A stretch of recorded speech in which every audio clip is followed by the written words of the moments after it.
Félicitations à tous les élèves qui ont pris part à cette compétition et j'aimerais que le public vous accompagne avec une salve d'applaudissements. Je disais donc bonsoir et soyez les bienvenus. Hélas, il est une fin à toute chose. Et aujourd'hui, malgré le plaisir que nous ont procuré ces Jeux durant tout leur déroulement, nous devons y mettre fin. Aujourd'hui, nous devons poser le dernier pas de cette balade, la balade des génies, une balade qui nous a fait sillonner sur les chemins de l'éloquence et de la pertinence, une balade qui nous a fait découvrir les sentiers des arguments percutants, mais aussi convaincants. Alors, nous devons y mettre fin, mais hélas, ce plaisir va reprendre, Inch'Allah, l'année prochaine, et nous l'espérons, avec un plus grand nombre d'équipes, ce qui constituera un regain de participation. C'est la première chose que nous visons pour l'édition à venir, mais également que toutes les équipes qui ont pris part à cette édition-là reviennent l'année prochaine pour consolider les acquis que vous avez glanés durant tout le long de ce tournoi. Alors, au début de notre aventure, les équipes étaient une vingtaine. Donc une vingtaine d'équipes. Aujourd'hui, il n'en reste plus que deux. Deux équipes valeureuses s'il en fut, deux équipes vaillantes s'il en est. Alors, deux équipes qui ont réussi l'exploit de se hisser au-dessus de la mêlée. Et donc, j'aimerais que vous accueilliez sous vos applaudissements les plus nourris, bien entendu, nos deux équipes finalistes, le lycée Blaise Diagne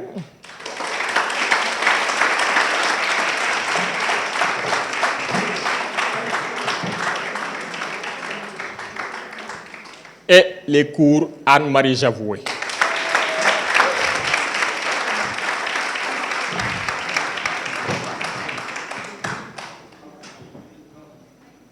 DGS s'affronteront autour d'une thématique. Tout le long de la compétition, nous avons discuté de bien des choses. Nous avons parlé des réseaux sociaux, nous avons parlé d'environnement, nous avons parlé d'eux. Aujourd'hui, le thème qui a été proposé à nos débatteurs est libellé ainsi. La démocratie est-elle le régime idéal pour le développement? C'est bien cela nos débatteurs. La tenue, comme je le rappelle toujours, n'est pas la tenue vestimentaire, mais juste la façon de se tenir avec cet objet du décor, le pupitre, tout simplement. Ensuite, il y a le critère de l'éloquence. Je pense qu'à des équipes qui se sont hissées jusqu'à la finale, ce serait vraiment effronté de ma part de leur expliquer ce que c'est que l'éloquence. Vous en avez fait preuve durant tout le long de la compétition pour se hisser à ce niveau, et donc vous n'avez qu'à en faire preuve aujourd'hui encore. Il y a aussi le critère de la maîtrise du sujet. Et je prends à témoin les professeurs qui sont présents dans cette salle, surtout les professeurs de français. Vous avez horreur de hors-sujet. Nous en avons tout aussi horreur que vous. Et alors, nous espérons aujourd'hui que nos débatteurs, comme ils nous en ont habitués d'ailleurs, seront toujours dans le sujet qui leur a été soumis. La maîtrise du sujet, donc, sera le troisième critère. Ensuite, il y a le critère de la scientificité. Justement, pour habituer nos débatteurs à la recherche scientifique, il ne faudra pas que le débat soit un débat quelconque ou, entre guillemets, un débat de rue. Au contraire, il faudra que ce soit un débat où les arguments qui sont avancés le seront sur des bases scientifiques claires. Et donc, le critère de la scientificité est là pour prendre la pleine mesure de cette exigence-là. Ensuite, enfin, j'allais dire, après la scientificité, il y a le critère de la gestion du temps.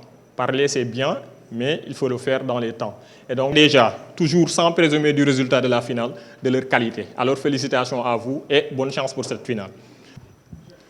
Honorables invités, chers membres du jury, auguste public, composé des amoureux du débattant, bonsoir. Je m'appelle Enza Niaga, élève en classe de première S au cours Anne-Marie Javoué. Si je suis ici aujourd'hui, c'est pour défendre avec ferveur l'affirmative d'un sujet qui m'a été attribué, intitulé « La démocratie est-elle le régime idéal pour le développement ?» Avant de développer, permettez-moi de définir les mots-clés de notre sujet, que sont la démocratie. La démocratie, du grec « démokratia », est composée de deux mots grecs que sont « démos » qui signifie « le peuple » et « kratos » qui signifie « le pouvoir ». La démocratie désigne alors un régime politique dans lequel la souveraineté est attribuée au peuple. Le régime désigne l'ensemble des institutions, des protocoles, ainsi que des pratiques qui caractérise l'organisation et l'exercice d'un pouvoir. Et bien sûr, on ne va pas oublier l'adjectif qualificatif idéal, qui dans le dictionnaire Le Robert fait référence à l'ensemble des satisfactions parfaites aux aspirations du cœur et de l'esprit. Le développement, économiquement, est défini comme étant la combinaison des changements mentaux et sociaux d'une nation qui la rendent apte à faire croître son produit global réel.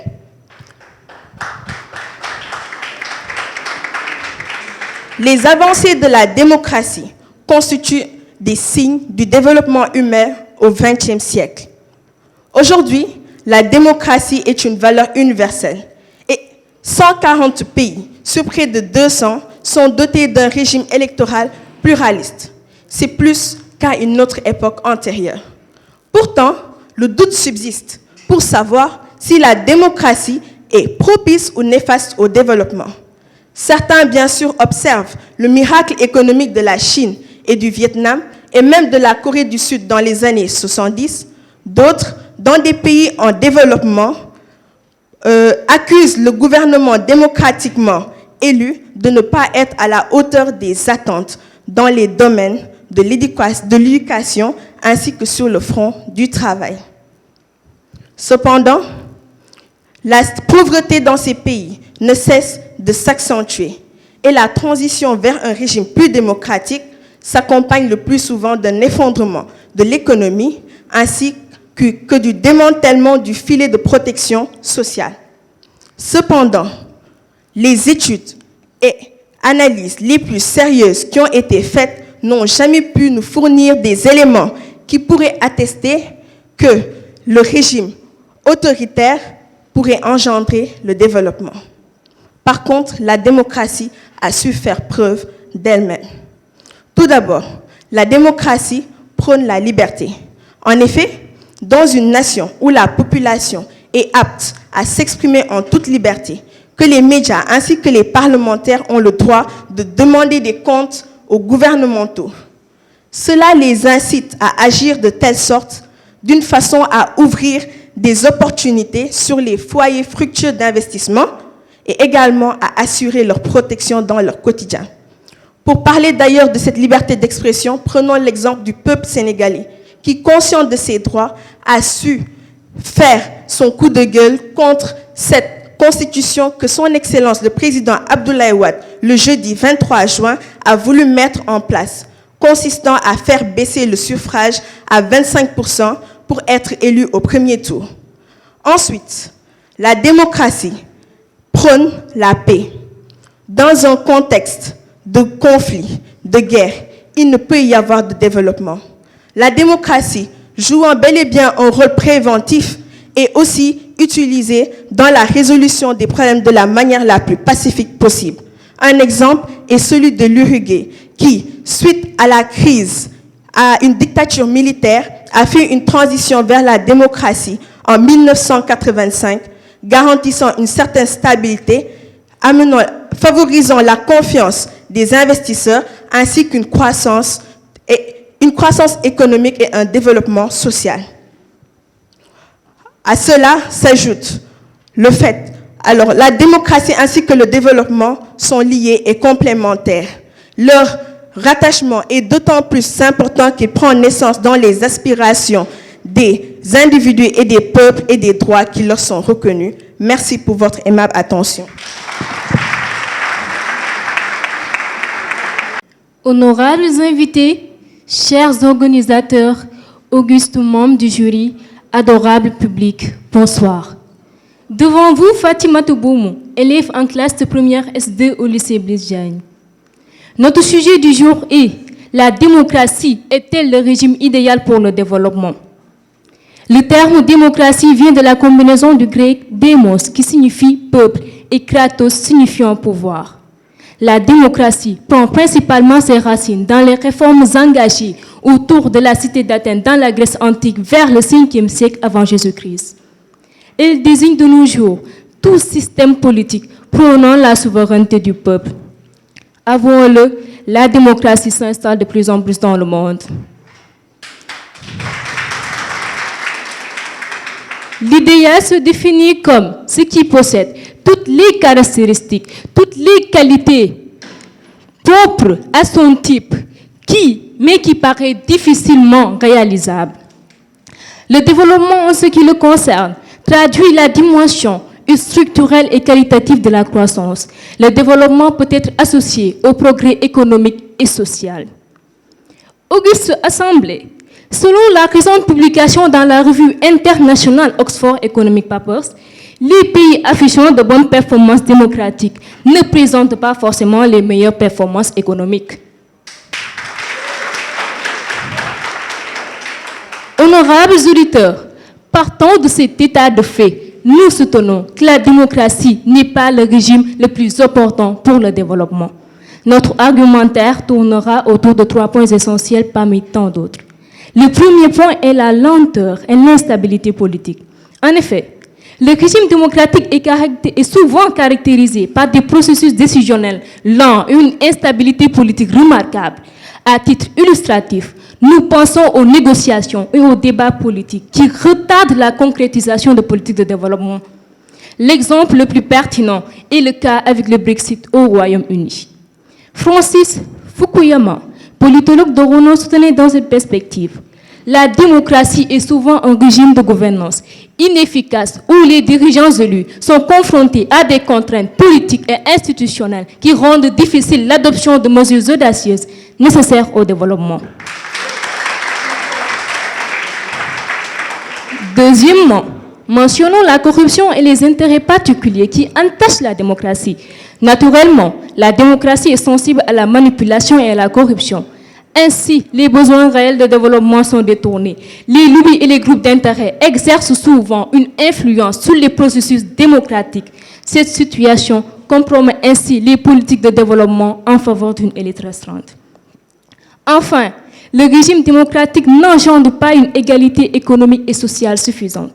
Malgré les principes d'égalité de représentation inclusive, de nombreuses nations démocratiques souffrent d'inégalités persistantes. L'économiste et lauréat du prix Nobel Amartya Sen soutenait: la démocratie ne peut pas être simplement définie en termes de liberté politique. Elle doit être comprise dans un sens plus large en incluant les garanties de base de développement économique et social. Les écarts de richesse et les disparités socio-économiques remettent en question l'efficacité de la démocratie. L'exemple le plus concret est le cas de la Chine. La Chine a connu une croissance économique rapide et a réduit le niveau de la pauvreté avec un régime politique autoritaire. La Chine a adopté un modèle de développement axé sur l'investissement, l'innovation et l'ouverture aux marchés mondiaux.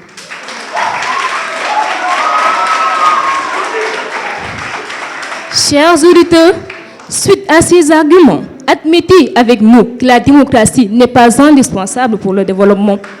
Honorable public, nous sommes d'avis que la démocratie présente des avantages en termes de droits et libertés politiques, mais il est essentiel d'adopter d'autres. Winston Churchill disait dans ce sens: la démocratie est le pire des systèmes, à l'exception de tous les autres qui ont été essayés. Nous vous remercions pour votre aimable attention. Merci. Pouvant amener à des crises économiques ou des récessions prolongées. Le monde a d'ailleurs connu cela lors de la Première Guerre mondiale, 1914-1918, ainsi que lors de la Deuxième Guerre mondiale, 1939-1945. Ces guerres ont été causées parce que c'était sous la tutelle d'un régime totalitaire. Ça a non seulement retardé le développement économique des pays qui usaient de ce système, mais également des pays de l'Europe. Comment pouvez-vous donc affirmer que le totalitarisme, lui, est le régime idéal pour le développement? Kofi Annan soutenait la démocratie est le régime politique pour favoriser le développement économique et social. De surcroît, la démocratie encourage la diversité culturelle et religieuse. Elle prône le dialogue interculturel et interreligieux en octroyant un espace propice aux débats ouverts et honnêtes. Elle participe également au développement économique en encourageant le soutien gouvernemental. Les gouvernements démocratiques mettent en place des politiques publiques telles que des subventions pour les artistes ou encore des programmes de préservation du patrimoine culturel ou des politiques de protection des lieux de culte. C'est l'exemple du Sénégal, où les lieux comme la grande mosquée de Kolda ou encore le sanctuaire marial de Popenguine ont été rénovés. De plus, la pratique, à l'image du bois sacré, la cérémonie du bois sacré, bénéficie du soutien de l'État, autant pour moi. Toujours dans le sillage de mon argumentaire, il faut savoir que le système démocratique stimule l'esprit compétitif. Cet esprit qui est indispensable au développement, cet esprit qui est indispensable à l'innovation technologique ainsi qu'à la créativité. Cela est d'ailleurs à l'origine du lancement des entreprises et des particuliers, avec cette hargne de vaincre, cette volonté d'être meilleur dans leur catégorie. Vous savez que les mots innovation et créativité s'inscrivent dans un régime démocratique, et l'on sait à quel point cela est important pour le développement. Cela se voit au Sénégal, où la compétition entre les opérateurs Orange et Free est de mise. Ma très chère collimateur me parlait de la Chine, où il y a un développement. Mais comment prôner le développement économique et laisser le développement humain? La Chine prive la population de sa liberté, la privant ainsi du développement humain. Comment pouvez-vous affirmer donc qu'il y a un développement, un seul développement, et ça laisse un autre développement? Ce n'est pas normal. À la lumière des propos avancés, j'aimerais dire que de tous les systèmes existants, la démocratie est le meilleur système et le système idéal pour le développement. Je vous remercie. Bonsoir, aimable et admirable assemblée. Au pupitre, M. Kalidoussi, élève en classe de première S2 au lycée Blaise Diagne. Nous remercions les organisateurs et les encourageons à multiplier de telles initiatives. Notre sujet tourne aujourd'hui autour de deux concepts clés, à savoir la démocratie et le développement. Nous ne reviendrons pas sur les définitions, car tout a été déjà éclairé par nos interlocuteurs. Tout de même, le sujet pour le rappeler est la démocratie est-elle le système idéal pour le développement? Nous réitérons notre position. La démocratie n'est pas le régime idéal pour le développement. Chers auditeurs, en Afrique, en Europe, aux États-Unis et dans certains pays asiatiques, la démocratie est valorisée pour sa promotion de la liberté et de la participation citoyenne. Néanmoins, nous rappelons qu'elle présente des aspects qui freinent le développement et le progrès des sociétés. Premièrement, en Afrique, la démocratie est tant louée. Cependant, avouons qu'elle est loin de favoriser le développement. Les défis liés à la stabilité politique en sont un blocage sans précédent. Des exemples récents comme les troubles post-électoraux au Kenya en 2017 ou les transitions politiques chaotiques en République démocratique du Congo sont à évoquer. De plus, la corruption entrave le système démocratique africain. La corruption afflige de nombreux pays africains. Elle freine même le développement économique. L'économiste Dambisa Moyo déclarait « La démocratie ne peut pas prospérer en Afrique sans une bonne gouvernance et sans combattre la corruption. » Cette situation infirme l'idée que la démocratie soit apte à promouvoir le développement en Afrique. D'autre part, nous pouvons mentionner le cas de certains pays européens. Tout d'abord, la prise de décision démocratique est souvent un processus long et complexe. La mise en œuvre de réformes nécessaires est ainsi retardée. À ce titre, nous ne saurions passer sous silence la crise économique récente en Grèce ayant révélé les limites de la démocratie dans la prise de mesures pour redresser l'économie.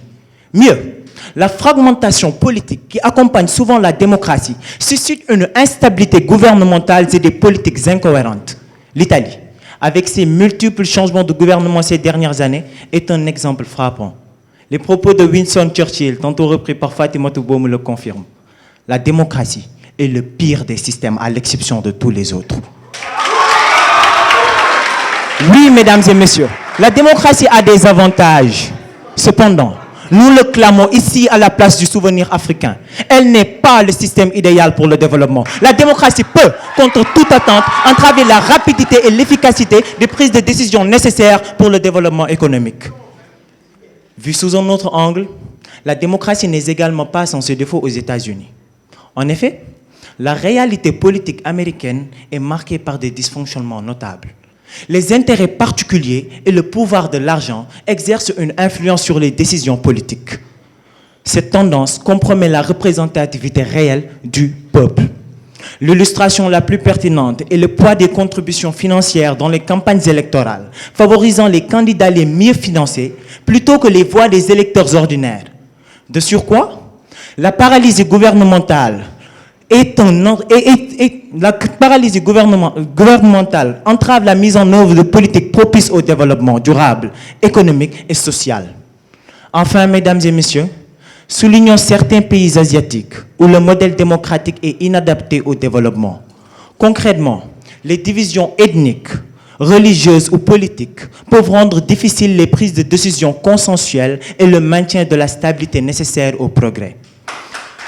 Un exemple récent est celui de pays comme l'Irak et l'Afghanistan, où même malgré les élections démocratiques, la violence et l'instabilité persistent et entravent tout progrès durable. L'économiste Amartya Sen soulignait sans doute sur ce contexte que la démocratie ne garantit pas automatiquement le développement humain, mais il est difficile d'envisager un développement durable sans la démocratie. Ceci pour vous dire, messieurs et dames, que la démocratie est essentielle. Mais pour favoriser le développement économique et social, nous devons plutôt envisager des termes qu'on avait déjà eu à débattre, comme l'innovation, l'éducation de qualité, l'égalité des genres et la protection de l'environnement, entre autres. Mesdames et messieurs, nous sommes là, ici, à la place du souvenir africain aujourd'hui, pour réaffirmer notre position. La démocratie n'est pas le régime idéal pour le développement. Merci pour votre aimable attention.